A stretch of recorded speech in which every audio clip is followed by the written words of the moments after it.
Hi, everyone. My name is Lewis Harris. I am the creator of the Record in Progress podcast, which I created because I was inspired by the amount of surprise that I had personally to the results of the 2024 presidential election.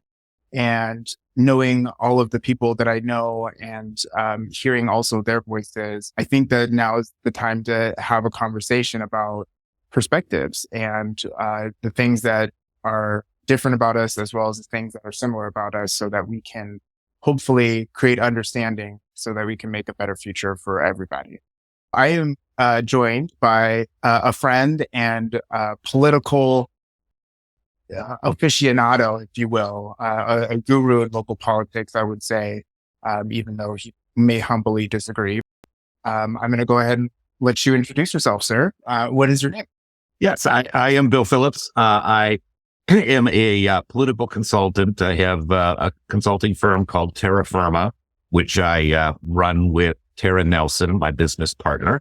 And I have been in politics in one form or another for just about 30 years now.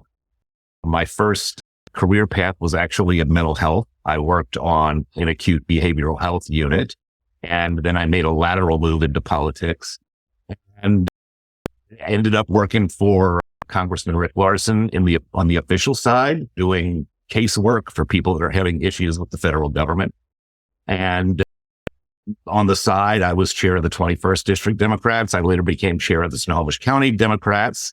And I'm currently on the state committee and running my own consulting firm, like I said. And that's me in a nutshell right there. What state and city, and you can use greater metropolitan area or however you feel comfortable? I live in the Seattle metro area, let's say, but I'm in Snohomish County. And I have lived in that metro area since 1993, when my wife and I moved up here from where I was originally born and raised, and that was Louisiana. I went to LSU, Louisiana State University. I got interested in politics right around the time of the Mike Dukakis campaign. That's the first one that I actually understood, I think, what was going on. I was a kid at the time. And then in 1991, my first sort of rough political up close seat was to the Louisiana gubernatorial race, which was between Edwin Edwards, who had been indicted and tried the last time that he was governor, and former Grand Wizard of the Ku Klux Klan, David Duke. Those were the candidates who made it out of the open primary in Louisiana. And Louisiana has no write-in, so one of those was going to be the governor. It was binary. There was nothing to be done about it. I learned a lot about how voters behave. I learned about the power of messaging, and it was in that race. That was my intro to the whole thing. We are definitely going to talk about that. So, Bill, how do you identify yourself? Bill Phillips, political consultant is what I usually say. I am a boring, cishet white guy. What is a credential that you use most often to sell yourself on a job application? For me, I guess the equivalent would be when I'm interviewing with a potential client, and how I identify myself to them is as someone who has a deep understanding of local politics and who understands the power of messaging. That's the short version. Okay. So let's get into the meat, right? How did you vote in the 2024 presidential election? I voted for Kamala Harris and Tim Walz, and that was an easy choice. What are three feelings that you have about the results of the 2024 presidential election? Is stunned a feeling? Absolutely. I am stunned. I am questioning some of the things that I thought I knew. I am filled with trepidation, and I have a slight sliver of hope that what may end up happening is some kind of party realignment where enough people see the danger and start working together that some of the worst stuff that could possibly happen does not happen. That's where I am.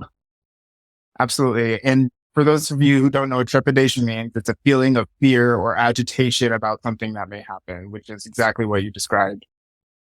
You were questioning what you knew, right? Which was actually really one of the most impacting things from the results for me, was that the things that I believe are the underlying of a good moral society that we should all strive for are not what everybody else, or at least the people who voted for Trump in this election, believe in. And that is stunning. And so I totally resonate with what you're saying, because I think a lot of people also felt that way. And I think the biggest thing here for me, the biggest takeaway that I'm having trouble with is last time in 2016, his win was a fluke. It was a fluke of the Electoral College. There was a fairly strong third party vibe that was going on. There was an assumption that the Democratic nominee was going to win, which kind of caused a little bit of complacency. This time, this was not a fluke. This time it was a clean choice. He swept the battleground states. He won the popular vote. His presidency has a legitimacy in 2024 that it lacked in 2016. Say that. And that's what, and not only that, Bill, but the fact that Congress, by and large, went the other direction as well. Mm-hmm. It's everything you're saying and more. And it's not only legitimizing him via the electorate, but also through Congress and the judicial, right? So, man, yeah, that's an excellent point. Thank you for pointing that out. So what do you fear most about the next Trump presidency? Normally, when you talk about what you're afraid of from an incoming administration, it's a lot of wild fears that you imagine and that you say, oh, this could happen and that could happen. We don't have to do that this time because they wrote it all down and they put it in a book. You ain't lying. It is Project 2025, and the mechanisms are in place to completely implement that. There is no roadblock to it right now. The only roadblock that could form is an inter-party coalition of Democrats and Republicans, enough to sidetrack things. That's my hope. Do I see the evidence of it happening? Not really. A Republican friend of mine from college called late because he knew I was afraid. So he called me late Tuesday night, election night. It was midnight our time, which means it had to have been 2 a.m. his time. Mm-hmm. And his feeling was that this is not going to happen, that Trump just says this stuff because he knows it makes us upset. And I disagree based on how he handled his first term, right? Oh. So, Bill, I'm glad you brought this up, because in my belief, the folks who voted for Trump, by and large, voted because of economic reasons, right? And also immigration reasons, which is a safety. Tied together. They're absolutely, and that's why I had to say that. But some of those people, especially the folks that he picked up this round, that he gained as votes this go around, have some of those same responses, right? Oh, it's not going to be that way. Who really knows at this point? But there's the blind hope piece that we just woke up from, right? And then there's the, oh, it's actually written down. And have you seen the latest video that Trump put out? Yeah, he's going to dismantle the institutions that we know. He's putting RFK Jr. in charge of health. He's putting Elon Musk in charge of government efficiency. He held a phone call with President Zelensky of Ukraine, and Elon Musk sat in on that phone call. Mm-hmm. So, I get that he has, to his base, transformed himself into this happy warrior character where he's saying things that trigger the left, and isn't it hilarious? But they don't take him seriously because they look at it as an entertainer performing for an audience. Whereas we don't get away with that because we're considered the more serious party, right? So every word we say is subject to scrutiny. And that sets up that dynamic. I think he can say anything he wants, and it's entertainment and it's fun and it's look how triggered they are. But when we say things, they're things we're actually going to do and things we actually mean. So the lens through which they're judged is completely different. And that's where the consequence for those who voted is yet to be realized, right? One of the videos that I saw of Trump today was about, he was saying he's going to put term limits on Congress people. I'm going to be honest, I don't think that's a bad idea. I'm trying to suspend judgment and expectation because after this election, I just shouldn't have those at my forefront all the time. There's some interesting things that he's saying that are not away from even what progressive Democrats and socialist Democrats believe in terms of dismantling the system. You know what I'm saying? Yeah. It'll be interesting to see how that's woven in the coming years. I took a lot of heat in 2016 when I said that some of the ways in which progressives speak about billionaires mirrors the way Trump speaks about immigrants. It is a different group being scapegoated, but the reality is you cannot pin every problem of society on one group of people. That's not how anything works. So it's not all the billionaires' fault. It's not all the immigrants' fault. Or the things in both areas that can be addressed and looked at and cleaned up and maybe made better. Sure. But populism tends to thrive on scapegoats, and scapegoating is not good for democracy. That's right. And especially when the election gives power to said person to do really whatever they feel is appropriate. You know what I mean? And that's, it's not just going to be him doing that, but it's going to be him doing that. The environmental degradation, all of the things that some of us have held sacred and very privileged to have in this country.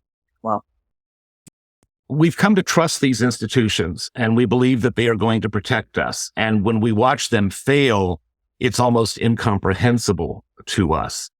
One thing that the conservative movement is very good at doing that we are not so very good at doing is meeting people where they are and talking to them in ways that acknowledge and validate their own reality. I'll give you an example of where the Team Good actually came out on a win on that one, and that was the governor's race in Louisiana in 1991. Everybody knew that Edwards had been indicted the last time and tried the last time he was governor, and everybody knew that Duke was the Grand Wizard of the Ku Klux Klan, and polling showed an abnormally large contingent of undecideds, which were probably shy Duke voters, because at the time, nobody wanted to say they were voting for David Duke. Yeah. There was a group called the Louisiana Coalition Against Racism and Nazism that was formed in response to that race. And they put ads on television showing David Duke at his KKK worst, right? They showed him dancing in front of a burning cross and marching around in a Nazi uniform. And what happened was, as those ads aired, those undecided numbers went up, which means that those ads actually helped David Duke. We were trying to appeal to the sense of decency Team Good was, and it was backfiring. In the last few weeks of that race, they started airing ads featuring New Orleans Saints players and LSU football players, not coming out and saying that they would demand a trade if David Duke won, but saying things like, we need to be a city where the black and white and the black and gold can work together as one team, which is Southern for, if this dude wins, I'm going to ask for a trade to the Falcons. Okay. And once those ads started running, Edwards' numbers ticked up. There were huge voter registration drives. There was a massive ground movement. But those ads are what started moving the polling needle. And in the end, Edwin Edwards took 63%. And he took it not because people were appalled by what David Duke brought to the table. He took it because people were afraid their football teams were going to suck if David Duke won. And that's meeting people where they are. And so I think you and I could probably have a ad nauseum conversation about a lot of facets of this, but let's move forward to the next question. We did talk about what you fear most about the Trump presidency and what you hope most about the Trump presidency. What do you believe about the people who voted opposite of you? It's interesting because anything you say that is some form of they didn't understand the issues, they were just angry, anything you say like that sounds condescending and it sounds horrible. So I think here's what I will say. I think that what they heard resonated with their own life situations, their own values, their own morals. And the right successfully made this a values election, as opposed to democracy being on the ballot, which is what we went with. And when people believe that you can go to school and have gender reassignment encouraged, when they believe that a baby is born and then the doctors decide whether or not to kill it after it's born, and that's what abortion is. When they believe that, and this is where I can almost hear the audience rolling their eyes. But when you believe those things are true, no one can tell you any different. And if you believed those things were true, you might have voted for Trump too. If I believed those things were true, I might have voted for Trump. We know they're not true, but that's because we're looking at it from a different perspective. Doesn't make anybody stupid. Doesn't make anybody misled. The message that they are receiving is resonating with them for whatever reason. And you hit on so many good points there.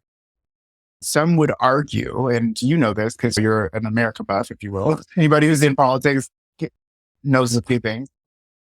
We were saying democracy was on the ballot. Mm-hmm. But some people would argue that we are not a democracy, that we are a republic, a democratic republic, right?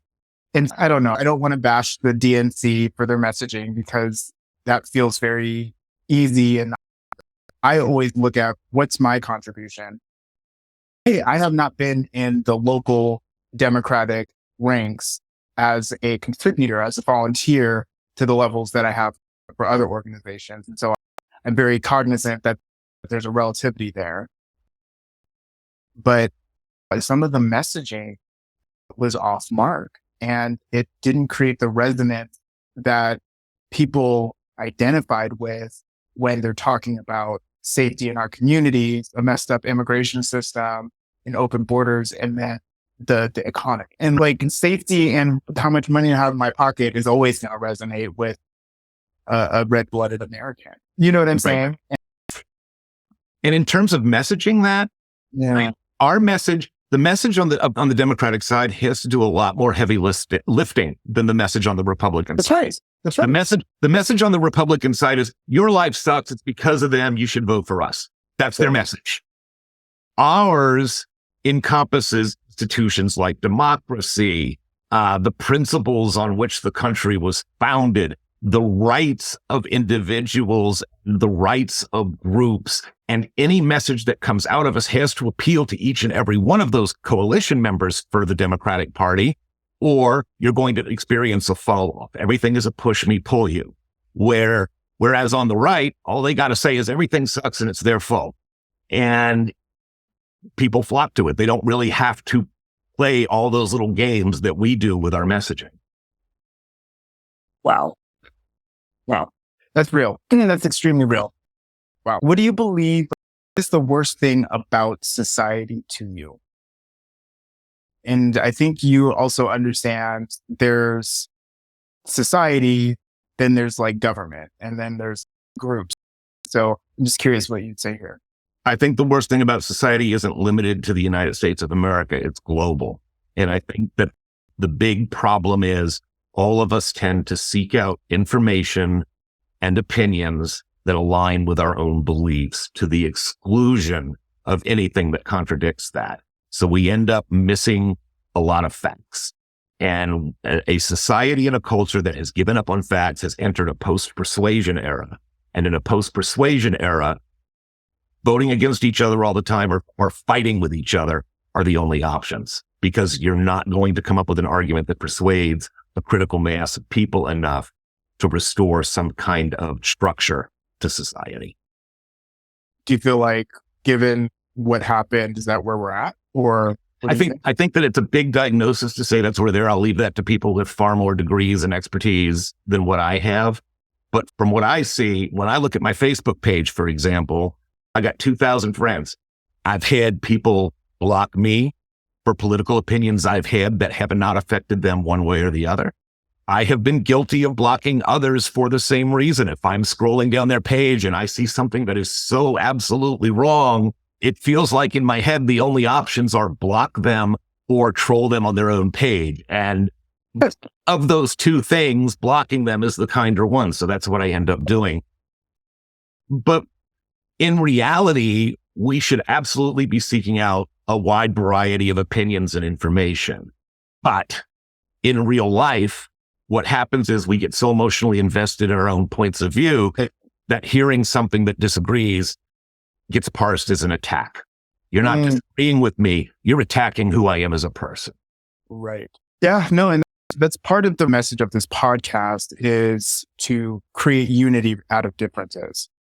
Because if we don't find mechanisms and institute them as social values of respecting one another, or at least understanding one another, or being open to hearing about the other side, then we are doomed to be in the post-persuasive society that you mentioned, which is, that just doesn't sound good for anybody. So what do you believe is one of the reasons that Trump and the largely Republican Congress was elected?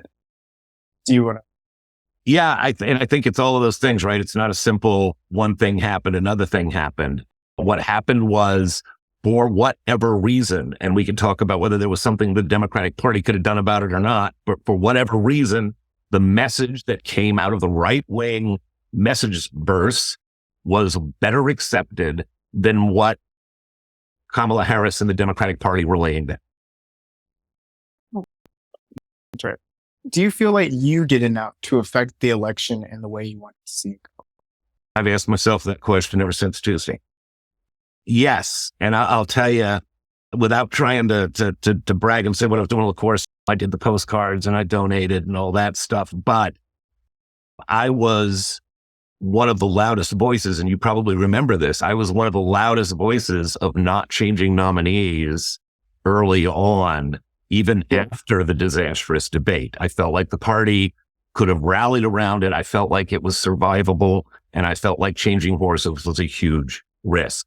However, once that decision was made, I tucked that opinion way down deep inside of me. I scrubbed my Facebook page of all the posts I had made about it, and I got on board like I've been supporting Kamala Harris for the last 4 years. And that, I think, was probably the best and the most that I could do. Looking back on it, do I think it would have made a difference? No.